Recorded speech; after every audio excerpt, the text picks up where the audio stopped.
सबसे पहले यहाँ पर उपस्थित सारे श्रोतागण, तमाम गुरुजन, भाई, चाचा, दादा, साथी, जवान साथी,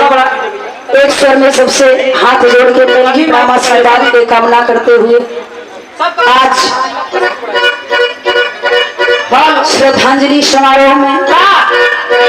यहाँ पर उपस्थित सारे कलाकारगण, बड़ी बहन नीलू मौर्य जी भी, तमाम कलाकार आए हुए हैं, सबका चरण छू के पहले राम आशीर्वाद का कामना करती हूँ। मास्टर साहब ज्यादा टाइम ना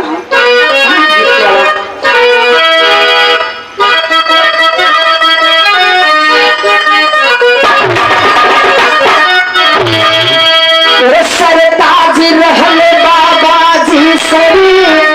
ताज रहल बाबा जी बीरहा के आगे सर, ताज रहल बाबा जी बीरहा के आगे सर।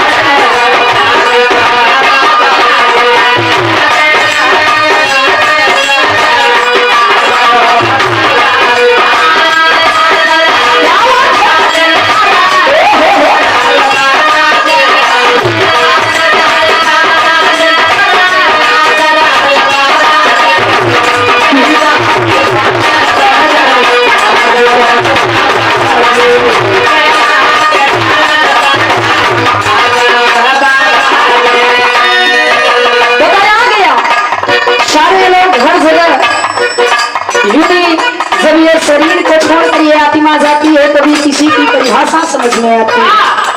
आज कहना है क्या,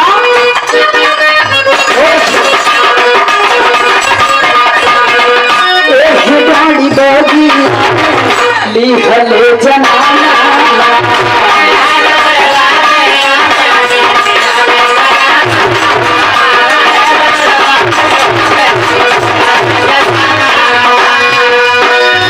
शायरी में कोई गईले आप सच्चा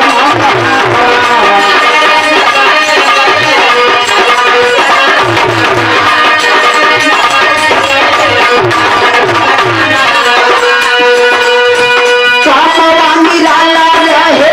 जाग जनगहान हो, कामवानी लाला रहे जाग जनगहान हो।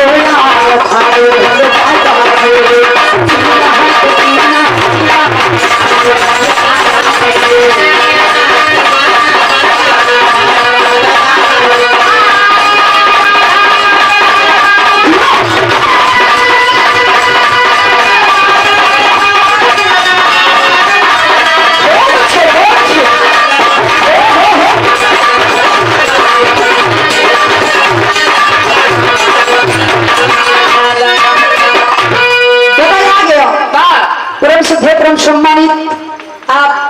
हम सबके आज मसीहा, जिनके माध्यम से हम लोग यहाँ पर आए हैं, बड़े भाई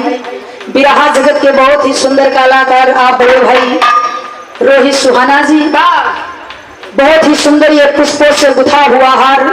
और साथ ही साथ अंग्रवस्त्र 101 रुपए का पुरस्कार बार बार पहली प्राम आशीर्वाद के कामना। मास्टर साहब दूसरे बंद में कहना है क्या,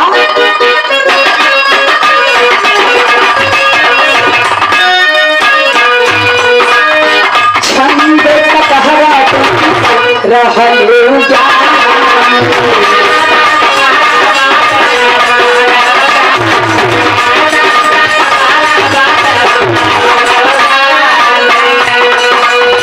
चारों रस ब्रह्मा रहे, चारों रस ब्रह्मा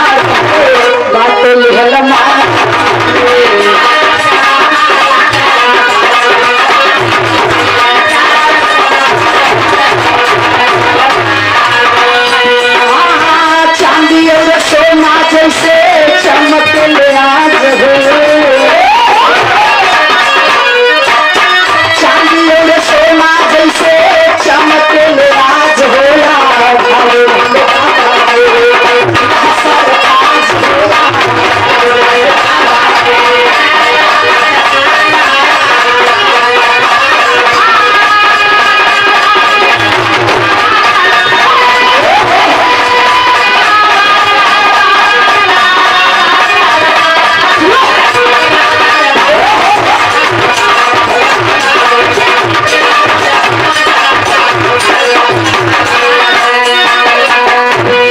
टाइम ना लेके मास्टर साहब कलाकार के मतलब होला चाहे एक लाइन में गावा चाहे 4 लाइन में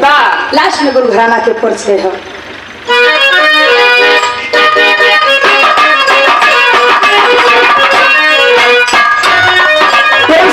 सम्मानित आप बड़े भाई अनुपम पायल जी दशहरा की पावनी सजनी से बड़ा प्यार बड़ा स्नेह का आशीर्वाद स्वरूप पुस्तक से गुथा हुआ हार और साथ ही साथ 21 रुपए का पुरस्कार बार गीत का आशीर्वाद के कामना कहना है। गुरुवर बिहारी गई स्वर्ग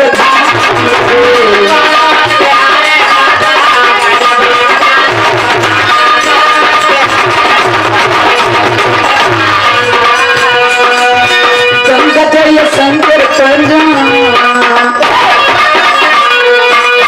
गंगा जय शंकर पूजे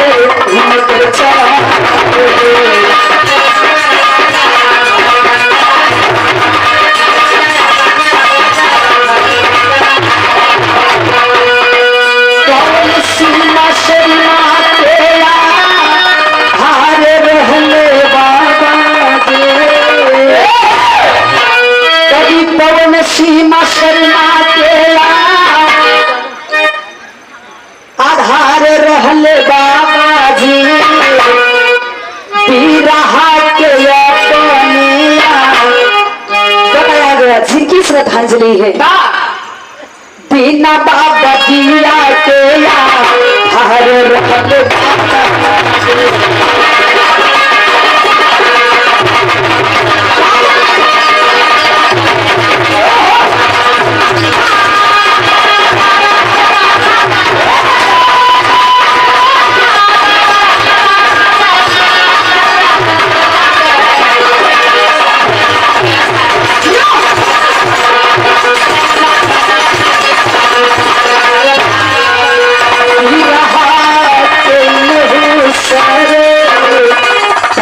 रहले